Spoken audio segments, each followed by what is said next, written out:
And voila. Got it. Got it. Awesome. Well, Were you ready? I'm ready. Do I need? No, I'm good. Okay. Go do your thing. I don't. Yeah. No, I'm good. Yeah. Okay. Awesome. But yeah, I just get started with Heba. Welcome to the platform. Welcome to Untitled Planning. How are you doing? I'm good. The weather is getting warmer again, so Nice. Whenever there is sunshine, I'm good always. So I'm doing great. Great is a big word, but I'm doing okay. Okay. I guess for those who are tuning in or who don't know or do know, if Heba and Mai's voice combined sounds semi-familiar, it's because Heba was a guest on my podcast, Urban Limitrove, honestly, like a year ago, I think. But it's been a while. Yeah, almost a year ago. And that was our first introduction where she came in to talk about her work. But I love speaking with her so much, and your work is so interesting, and research is very interesting that for this new, project for Untitled Planning, I was like, we have to bring her back again to learn more about her story and the different things that she's up to since we last spoke. So welcome back. Thank you. Happy to be back. But yeah, I want to start with the first question, which is trying to understand your origin story about like yourself, but then also like how that led you into becoming a planner. And you touched on it very briefly in our last discussion, and we didn't have time to unpack it, but it's been kind of like spinning in my mind ever since. So yeah. So so practically, so I'm originally from Alexandria, Egypt, right? And practically, how you go from like high school to college or university or whatever you want to call it, is that like you get like an X amount of like percentage or a degree in high school, and depending on the degree, you either go into like the top schools or you go into the lower schools everywhere around the world, right? And in Egypt, right? So I got a really good degree, like the highest kind of like thing I could get into was like engineering school based on my kind of studies, and I was like, no, not really. So the second best highest thing was architecture school in the Faculty of Fine Arts or in art school. So I was like, okay, yeah, this sounds something that's kind of interesting without having to do like stupid engineering work. Little did I knew that we study all the engineering shit when you're becoming an architect student. But it was nice, it was interesting. I thought that what was like really interesting to me the 5 years I was studying architecture was more of like the architecture history background, or the few times we go into cities or whatnot. And we get a chance to also minor. So your major is always architecture, and then you get to minor into different things. And then I minored into urban planning. And studying urban planning was actually quite boring. It was very kind of like, what's that road make? Like we're studying building regulations practically. So it was just like, guys, this is really boring. But what again was interesting to me was the history of planning, or when we studied different cities, or when we studied the history of cities. And from there, I started joining. I was fortunate enough to be like part of a lot of like workshops, like whether it was inside my country or outside. And then I got to be introduced to a little bit of more other ideas of planning, or how planning can be done differently, or how we can center people in the process of planning, or the effects of history on the cities that we have. And I delved more into kind of like my love for cities, and I think it just never stopped. I just started loving cities more and more and more. And what was cool about it, I feel like it's within a city, right? You get everything. You study politics, you study social problems, you study things that are interesting, you study history. That you just like to try to understand like one neighborhood, right? And that I thought that was like the most interesting thing. And then I graduated. I did some like placemaking projects in around the region, and then this is when I realized that I like planning, and I like being a planner, but I also like the development part of it, and how the project can actually come to actualization. So I think this is kind of where everything started. That's it.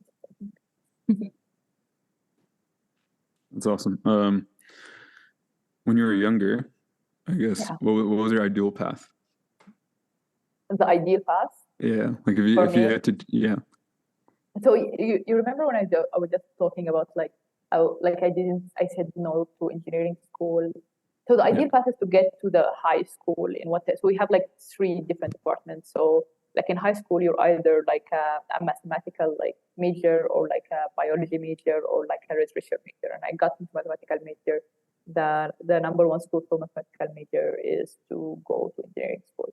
So it was always to get to like the high school, and then from there we'll figure it out. Although I was more interested into like the literature kind of thing, but because also like people look at like the mathematical department or the mathematical path as like the best path, or all the smart people went there. So I was always kind of like, no, I want to go to the best path and get into the best school. So that I think that was kind of my motivation when I was younger. But I think as I went more into like architecture school, the first 2 years I completely hated it. So I was like, what am I doing here? This is just a waste of my time, because it's a lot of time, right? It's just days and nights, and then more days and more nights. And like, this is such a waste of my time. It was horrible for my health. I was eating like shit. It was just like disgusting until we started like studying things like the history of architecture, these kinds of things. And then I was like confused for like 3 years straight. I'm like, what would the history of architecture, like what would a career be in history of architecture? Like that doesn't, what are you talking about, right? So it took me a while to figure out what my perfect path would be from that point on. But I think I was kind of motivated with the hatred of designing a villa. I was like, I don't want to design I don't want to spend the rest of my life designing villas. So I don't know what path I'm gonna take, but I know that this is not the path. So I think I've just generally this is like a storyline in my life where I'm just motivated by hatred, not by passion. Later on I get into my passions, but I think in the beginning, it was kind of like I just don't want to do this, and then I discovered other paths of what I can do. And I think post my both getting my like grad school degree or master's degree, whatever you want to call it, I realized that like I really want to be somewhere where I can do research, and I can do like policy implementations on the ground. I can do some sort of like a placemaking intervention. I can work with policymakers, societies, and bring like my background of planning and my background with love for cities into it. So thankfully now I found it, but yeah, it took me a while to kind of even imagine it or like get into my head that this is what I want to do in a sense. Yeah, that's interesting. I think I even grew like I was fortunate where I kind of went through the education system here, but even like talking to my dad kind of had a similar story where he just went to school, and you kind of go into the like after high school, you go into the program that you're best suited for. Like, what was your highest grade? My dad got into architect. Like his highest grade was architecture. He wanted to be a scientist, right? You got to be an architect. Yeah. And it was like like that's your only option, right? And like especially in the Middle East. Well, that's something that people don't know. It's just like you do this, you do this, you do this, and it's kind of guided for you. Exactly. Yeah. Yeah, but a little background. My father is still an architect. He's retired now, but he's also an architect. So it was kind of like, I think that's why also this is the first year. I was like, am I doing the same exact things that my dad did for years and years? I'm like, no. That was kind of like breaking into my own kind of the rebel child. Not architecture. Rebel child went to planning instead. Just like, God damn it, Dad! I'm not gonna be you. Gonna do planning. Well, I think there's something to be said about that. I mean, like architect to planning pipeline, similar to you, Sami, right? Yeah, no, because my dad's an architect, right? And he ended up becoming a professor in like architecture and urbanism, essentially. Oh, cool. Yeah. And my brother's an architect now. Like he doesn't work in architecture, but he did a whole degree in architecture. And then I didn't go to architecture, but I went to planning, like urbanism, like the whole world of. I think it's that there's very little. Like I don't really remember my childhood, which I think is a traumatic thing. But I think I had an okay childhood. I don't know, but I just don't remember. I don't remember much of it. I think I just don't remember it. I was talking to my brother. And he also doesn't remember it so much. I was like, what did we do when we were young? Like, I remember the show that I watched. I remember, like, I just don't remember it. But I think maybe, like, the fact that, like, because architects, right, they bring their work home, like, whatever they do. Like, I don't know, like, you're seeing your dad, I don't know, draw on his, like, little sketchbook or talk about the building or whatever. I think it, like, shapes you in one way or another. Especially, like, architects are so, like, stuck up and, like, they think they know everything. And then, like, we're also their kids. So, like, oh, I know everything really because this is my kid who speaks the word. So I think it just can affect you or shape you in some way. So I don't know. But that is a conversation with my therapist, not you guys. So. It's cheaper with us, though. Yeah, it's for free. Yeah, I guess. We're not charging you. Yeah. We'll pay you, actually. Just tell us. Tell me more about your childhood traumas. Yeah. No, that's interesting. So you said you grew up in Alexandria, Egypt. Yes. How do you say Alexandria in Arabic for the? Skinderiya. Yeah. Oh, that's pretty. Yeah. I was like, right? you know, every country, you go to whatever country in the Europe, and they'll go like, no, this is how we say it here. I feel like us, like the Middle East or the Arabs, we tend to just like sacrifice names. I think we just don't care enough. It's just like, come on, guys. We have actual shit that we need to deal with. Say it Alexandria, say it Alexandra, say it whatever you freaking want, and just as long as you don't, ruin my life, I'm good. If you don't disrespect me, we're good. That's it. Just just whatever. Yeah. Okay. And then Egypt, and then where are you now, if you don't mind? Yeah, no, I'm in Lusaka. I'm in Zambia. Zambia. Okay. Yeah, it's kind of like a path to get here, but this is where I am. I'm not sure if I'm gonna be here much longer, but for now, at least. Did you go straight from like Egypt, or like were you in like Egypt and now here, or did you travel? No. So I did undergrad in Alexandria, and then for 1 year after graduation, for 6 months I worked in Cairo, and this is where I've kind of like gave up on the whole country. No, not really, but Cairo was such an intense experience, especially if you're working in urbanism, and I did a lot of kind of like placemaking, community development work with UNHCR. I got a really cool job right after graduation. So I did a lot of like on the ground work, like a little bit of research, a little bit of like policy on the ground stuff. So it was kind of like really interesting. But Cairo is really it's an intense city. And after that, I got the opportunity to kind of like travel a little bit and work, like do the same kind of things I do, but like in different parts of the region. So I did a little bit in Tunis, which was like such a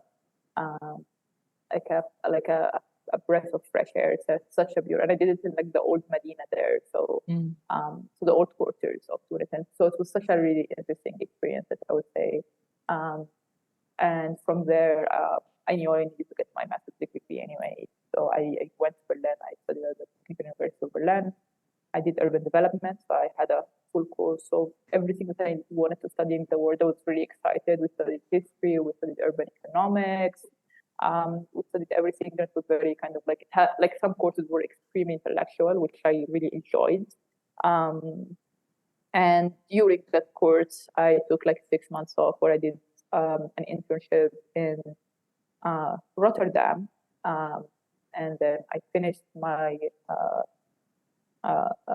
like degree 6 months late, but I finished it, guys. And everyone who's watching this and think they cannot finish, cannot write their thesis, it will be written. So yes, after that, so I submitted my thesis in so I submitted my thesis late December, on the 25th, so like 24th of December, 2019. In 2020, early 2020, January, I had my dissertation discussion or whatever, got my degree, and then the war kind of ended. But right before the war ended, I managed to kind of land a fellowship in with Church, where I work now, which were, the whole idea was for me to go to the US for a year and work with them as a fellow. But then, the work kind of ended, and then I ended up going to the US a little bit later than planned. but yeah, so I've been a couple of stops till I came here, and I ended up here because we last year we opened a CCI office in Zambia, so it can be like our regional CCI office for all of Africa, actually. So it just made sense for me to just come back here, do more things in the ground. I think it was kind of all of my focus is not just do research from the office, but just to do more work on the ground. So yeah, no regrets. It's a very interesting city, not well studied as it should be. So yeah, happy that I'm here. Yeah. That's interesting. Good background. A lot. Very fruitful. Lots going on. It sounds fruitful. It's just a lot. That's it. I don't just think it's just a lot. Yeah. But I think as a planner, that's exciting that you got to see and also like work within study in these different cities, different like urban contexts, and like you have like you're able to have like an opinion on how it is to work in a sort of like international context, which is like things that from our end we only quote unquote dream of, learning how to how to apply some of the things that we know back home or in other regions of the world. Yeah. And it's also like quite challenging, right? And it's very humbling experience, right? Because like when I came here, I was like, oh, we'll do this, we'll do that. How about this? And then you come here and then like, not just here, but like everywhere around the world, right? It's like, oh no, we don't like this. I was like, no, but we have proven that this is good. What do you mean you don't like this? Mm-hmm. And it's like, oh no, we have to have like a complete different conversation than the conversation I've been having for the last year or the last year and a half. So the conversation that I had in my 2.5 years or 3 years in Europe were kind of completely different than the conversations I had in the US, right? Mm-hmm. And the politics, the people, like how do you address things, or even like the main like urban conversation that you're having there is completely different than the conversation that you have let's say just US and Europe, which are quite close culturally, right? Mm-hmm. And then even like in Egypt and in Zambia, which are geographically somewhat in the same place, right? To African cities, it's just a complete different. The cities are in a complete different timeline. Like you can't even compare, because I came in my head with like, no, I know everything that's happening in North Africa, and I'm gonna come with those lessons. And like, no, it's literally a completely different timeline. Those lessons don't apply here. Well, some of them do, but like a lot of them are just a different conversation. So it's been kind of like really humbling. Like it breaks you down and builds you up again every time you move. And try to think you're smart, and like, no, you're not. But it's been interesting. That's very good perspective. Just kind of going back slightly, not going back slightly, but I think Alex told me, and maybe you guys talked about this in Alex's podcast, Urban Limitrove. Go check it out. I know you mentioned like, so you kind of hated architecture. You're like, and you're like, let's do something that's maybe a bit more useful. You went into planning, and you're like, I hate planning. Yeah. And so where are you now mentally with like planning? Do you still hate it, or have you found like a niche within it? Huh? I hate the profession of planning. I really don't like it. I don't like the technical planning. I don't like the technicalities part of it. I don't like the know-how, and like we all know what you guys need, and let me plan for you and let me do stuff for you. I don't like this attitude. And I think also because even in Zambia, the profession of planning is quite new. Zambia in itself is a quite new country, and the profession of planning in itself is as well is a quite a new profession somewhat. And especially with like kind of newer things, I feel like there comes a lot of like, oh, I really need to protect my profession, or show the need for that. And then you come look at the country, and 70% of all cities are informal, which means that like in 70% of all cities, planners are actually not needed, or they're needed to improve, but like they're not really needed. And then there comes that kind of like society versus kind of like planners thing, instead of like, oh, you need to follow those rules, or you need to do those kind of things, then you need to do them in this way because this is the best way. And then literally the rest of the country, they just build, because we're not going to wait for you to plan for us and give us. We're just going to sit here and you figure it out. You can just talk a lot. So I hate that kind of the attitudes of planning. I think are still not just here, literally everywhere around the world, planners who work for municipalities, they need to just do better in life. So this is what I think about planning is the attitude. But I think planning offers a lot of like possibilities for people to, like you have all of this knowledge and you do study a lot, right? So I studied planning for 3 years as a minor, and I didn't study development for another 2 years. But like some people go to school for like 4 years or like 3 years just studying planning, right? That's all you do.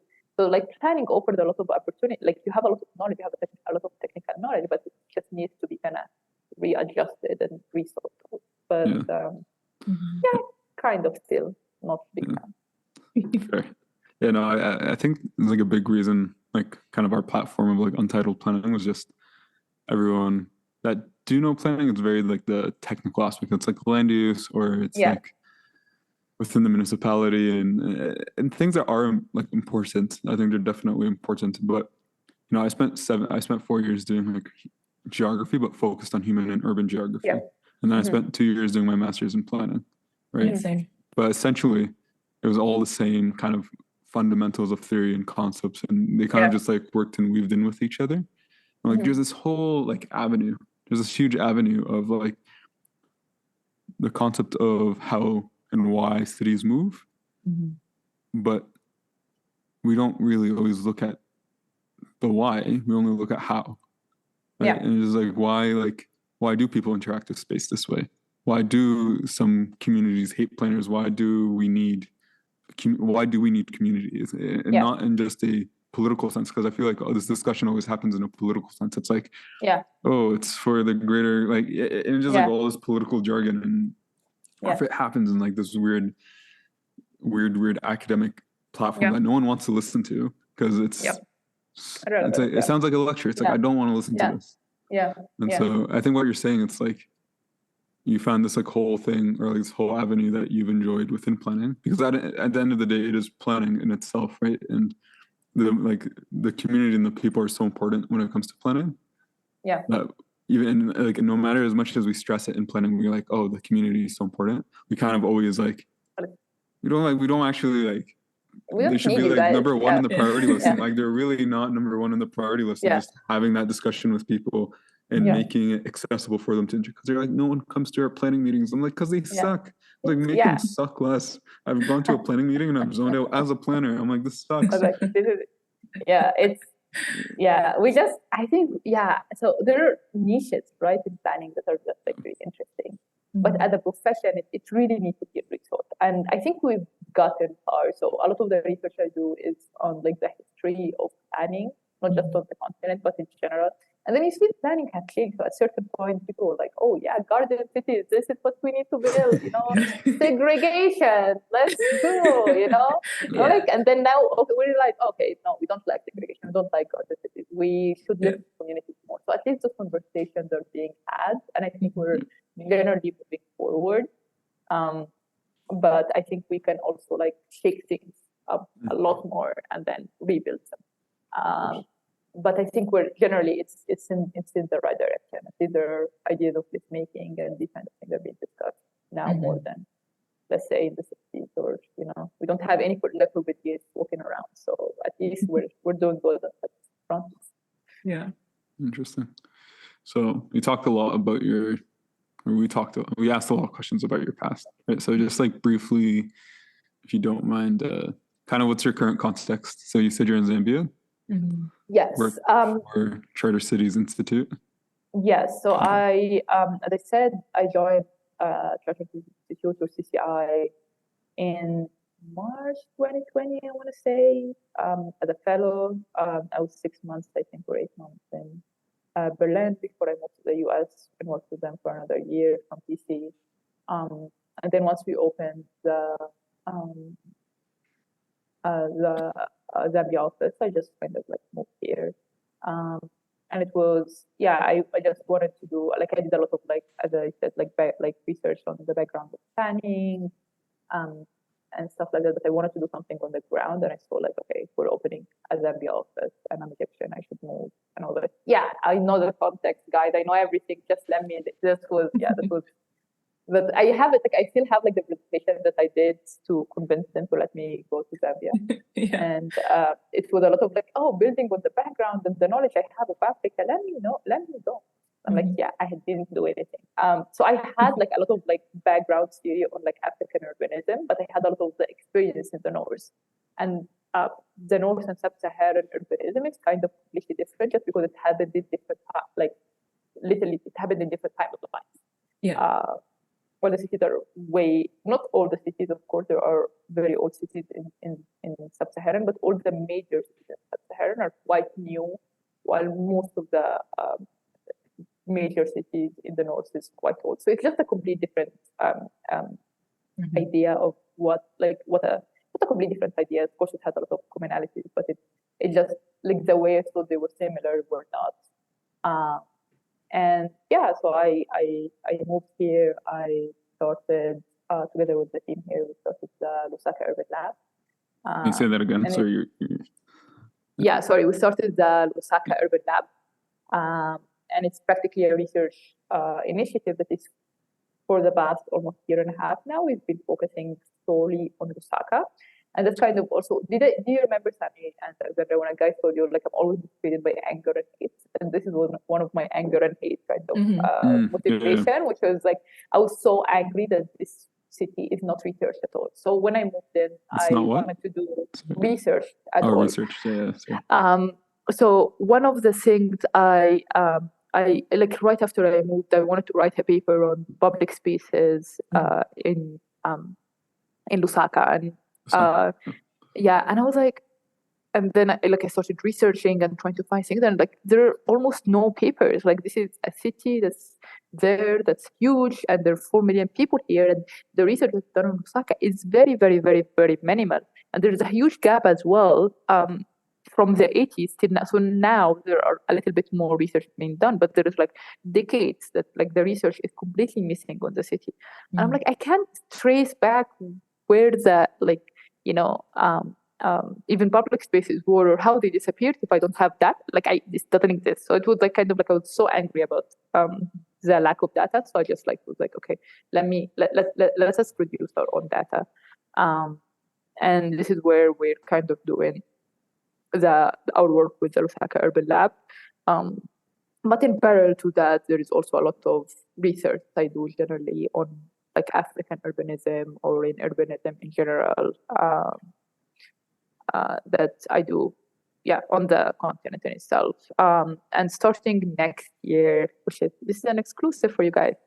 No, but we're expanding more and looking more into like taking the same methodology, the same like kind of really cool project that we're doing with Lusaka Urban Lab and taking it to other places on subcontinent. As generally our work as CCI is expanding, and we're working with more cities and more governments on the ground. Now I have the opportunity to just kind of like jump and go to another country and just see if that research is needed there or this methodology can be implemented.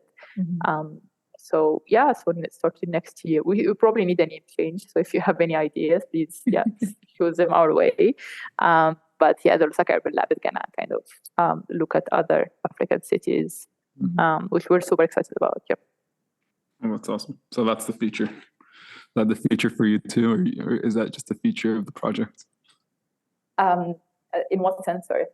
Like professionally, like, is that long term too? The Lusaka Urban Lab, just moving around, you mean? Yeah.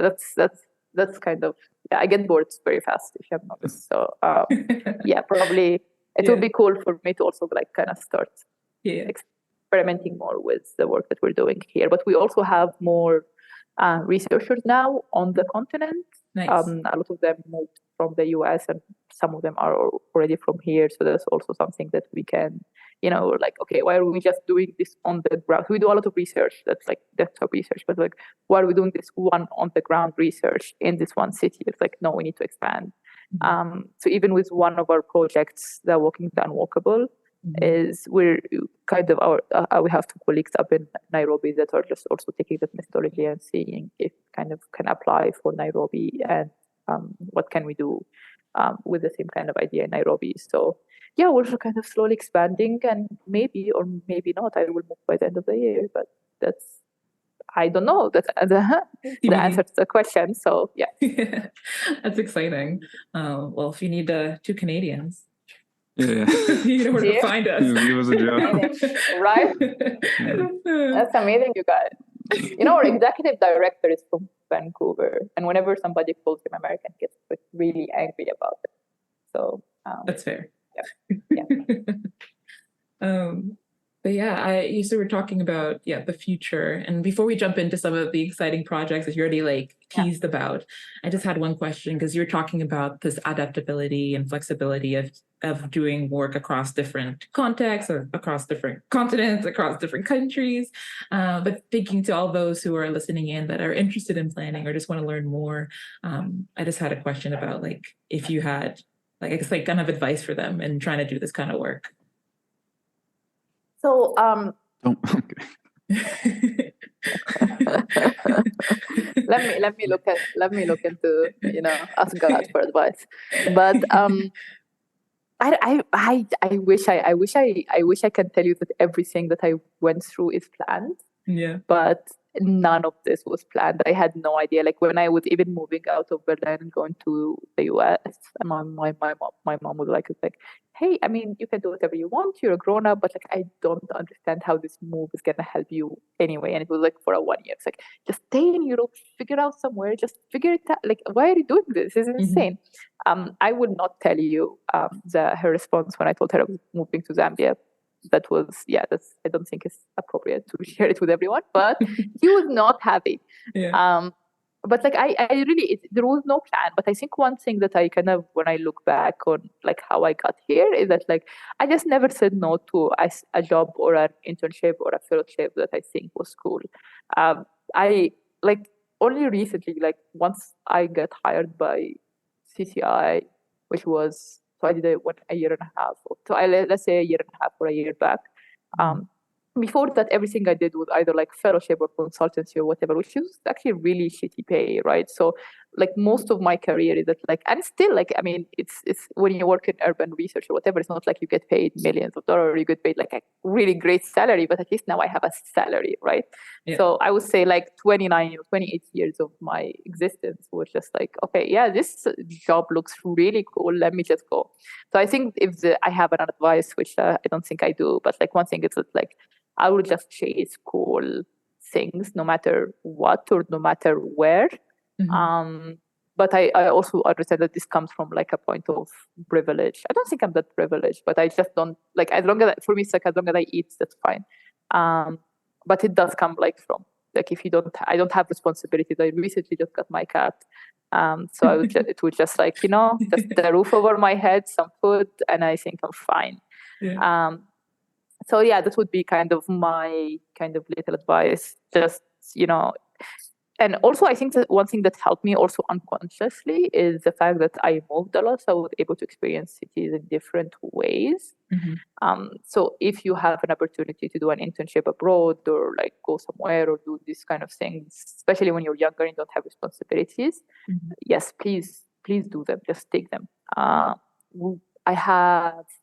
actually, she's still my intern, but so she's studying in the UK, and she interviewed for the CCI Zambia, Lusaka Urban Lab internship, and she just came, right? And I don't think we pay her enough to cover everything, but I think she was just no, I want to learn. I've never been in Africa anywhere, and I want to see what are you guys doing. And I saw that was really brave on her side.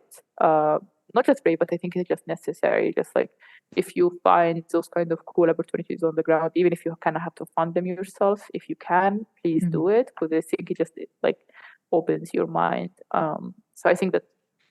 But yeah, don't take my advice, please, guys. I have no idea what I'm doing with my life. I literally have no idea what I'm doing with my life. My only goal in life is to keep my cat alive. That's it. That's a lot more than most people have. Yeah. Yes, exactly. So he is still alive. So I think I'm kicking life's ass. Yeah. You have a lot of experience. I think I'm trying to word my words. I'm trying to word my words very carefully. There's a lot of people I talk to, and they don't realize how important, like how their life truly shapes their perspective, because they've just grew up in one space, right? Like they don't really, they're very fortunate, and like it's amazing that they were, right? Everyone has their own struggles and challenges, but even like, I've been very fortunate growing up, but just moving around a lot as like living in 6-7 different cities. Most people don't live in 6-7 different cities. That really changes, like, it completely changes like the way you interact with the space and the way you talk to people, and you just realize like how you just realize there's so much more to the world. And so like it's something like you've had that experience too, and I think to a degree we kind of want to talk to those, we're kind of interested to talk to a lot of those type of people, including yourself, because it also bridges that maybe perspective and experience and just that life to people. Maybe it like it awakens them a bit of just like there's so much that we don't know. Maybe this is an experience that you have, or maybe this is a thought you've had, but like the more and more I've like moved around and traveled and met different people, the more and more I realize there's like so much more. There's so much more. And I talk to people that haven't moved around, and their whole life is just the bubble they've grown up in, and so they don't realize there's so much more. Right? So you kind of need to learn to realize you don't know anything. So no, like you probably have so much great experience and advice for people. I doubt the advice part, but I agree with you on all the other parts. I think I agree with you. Like the more you move, the more you're like, oh, I don't know that much. And I think also the more that you have with this kind of like mentality is the more that you actually learn. This is how you grow, right? It's like, I don't know, maybe let me know. Like I in my head, like, and I think it's like, it happens because every time you move somewhere, or every time you start a new job or do something new, it's like, I know 1, 2, 3, right? And then you realize even the 1, 2, 3 that you're so confident in, you have no idea what that means, right? And I think it humbles you a lot. That's a good word. But also, it really does. I feel in a good sense and in a bad sense. Like it humbles you in the sense of like, oh, I know this. The 3 things I thought I knew, I had no idea about. And then you start doubting yourself and stuff like that. So it's not oh, I go in and I learn, and then it's just like a very overall positive experience. I wish it was like not every experience. Like, oh my God, I have no idea. Am I really the right person to do this? Do I know anything? Is it me that was right, or is it them that were right? Especially when you go into like context where like what you believe, whether it's like personal or even like professional, is like completely clashes with the place that you're in. And then you're like, no one is really right, no one is really wrong. We're all just trying to figure things out. And then, so moving around is good. It just takes a lot of guts, I would say. But I would say also, like you talked about, I've also moved around quite a bit, and it does shape your experience and but also like your understanding of people. But then also going back to what you're saying, Femi, about travel. But I think like there's a type of travel. There's like 2 types of travel. We've had that discussion before. We've had that discussion before, but I'm just reiterating to those who are listening that like there's 2 types of travel. There's a, good old resort Canadians traveling. Going to Mexico travel and sits on the beach for 4 weeks. Oh, I'm so traveled. And then there's like I've learned so much about the people. Then there's like the food poison travel. Which is culture adaptation travel. I learned it firsthand, and it was great. When I explained, so we had to go, or we didn't have to go, but our department pays for or subsidizes a trip every year for the master's students, as in like for this exact reason what we're talking about, going out in the world, seeing how another city operates other than in Ontario, other than in Toronto.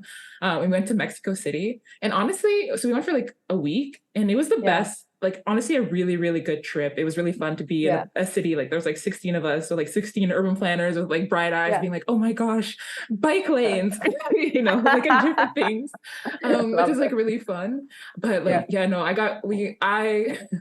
got food poisoning, like you would not believe. But when I described this trip, I'm like, it was amazing. I got sick, but I would never. I wouldn't change. I wouldn't change a thing. Yeah, I would eat everything off of I would eat everything again. Vendor. Exactly. Those street vendors were great. They almost killed me, but the food. Amazing. I highly recommend. Yeah, that's good. Yeah, very big difference, vacation versus traveling. But I mean, even I think, another thing is I think the pace of travel. I think, like, for example, in terms of like a catalyst trip for me, it was my first time going to Africa in 2018, 2017. I can't remember now. But anyway, earlier in the teens of the years. And I went to Lubumbashi, which is where my mother's side of the family is from, in the Democratic Republic of Congo. And that was an eye opener. So at the time, I think I was in my third year of undergrad or my fourth year of undergrad. I can't remember. But anyway, long story short is, it was an eye opener to see, first of all, like you said, it was a humbling experience because you go there with your like Western Europe or Europeanized eyes, and you're just like, oh, this is going to happen like this. And then you get like slapped around in every possible shape, way, or form. But then also it was really eye opening because that's when I learned about, other ways, like you're talking about the informality of some of the cities and like the lack of need of planners because things are already happening, but then also the like apparent need for planners because certain things that like duality of being like, it'd be really nice to have a crosswalk just like right here and like just little things that I think only planners really get excited about, but no, I completely agree with you. And I think that, like, to add on the question you guys asked me earlier, like on what advice would you give planners? And this is something I would like completely die by, is that like, if you have money, any money, spend it on like the shittiest like travel ever. Like just stay in like, I don't know, hostels and eat shitty food and do stuff like that. If you have money, please spend it on traveling as well, even if you don't have, like, if you didn't get that internship abroad or didn't, get that fellowship somewhere. If you have that money, please go to Mexico City and just spend a week there and make a list of yourself, all the places that you want to go on. Like a lot of even the research that I do and like the example, because I try to, at least even in my research, no matter how academic it is, I try to put a lot of examples. A lot of the examples I've seen, right? And it builds your experience and builds your perspective when you see like just different ways people exist in urban settlements or in cities. So yeah, that would be my second thing. Just go somewhere, figure it out from there. Just look at everything, be smart. Don't all get almost killed, but just food poisoning is fine. You're not gonna die from food poisoning. It'll be fine. A little bit of cholera. Yeah, a little bit of Gatorade. You'll be fine. Now we have medicine now, right? We have modern medicine. I think we're good. Yeah, I mean, I came back in one piece. Yes, so it's okay. You're doing great. Yeah, I'm still around. Do we have any more questions for the interview segment, Alex? I think I'm good. Yeah, I think we've asked all we can ask for now. Okay. Yeah. So I think I'm gonna open the light. Just give me a second. Okay, go for it. Thing. I'm gonna wrap up the interview segment, I guess. Thank you. Thank you for the people. Like, subscribe, Instagram, follow, Twitter, follow, do all the things. Heba, do your plug everything. Yeah. I tweet a lot about my cats, but you can also follow me for interesting urban stories or just cute cat pics. What's the at? What are we adding you? So at Heba Elhanafy, nothing special, but Elhanafy with an I. So, oh my God, there you go. Very special. Phonetically correct. All right, awesome. Do we start round 2? Do you need a break? Let's do it. You're good.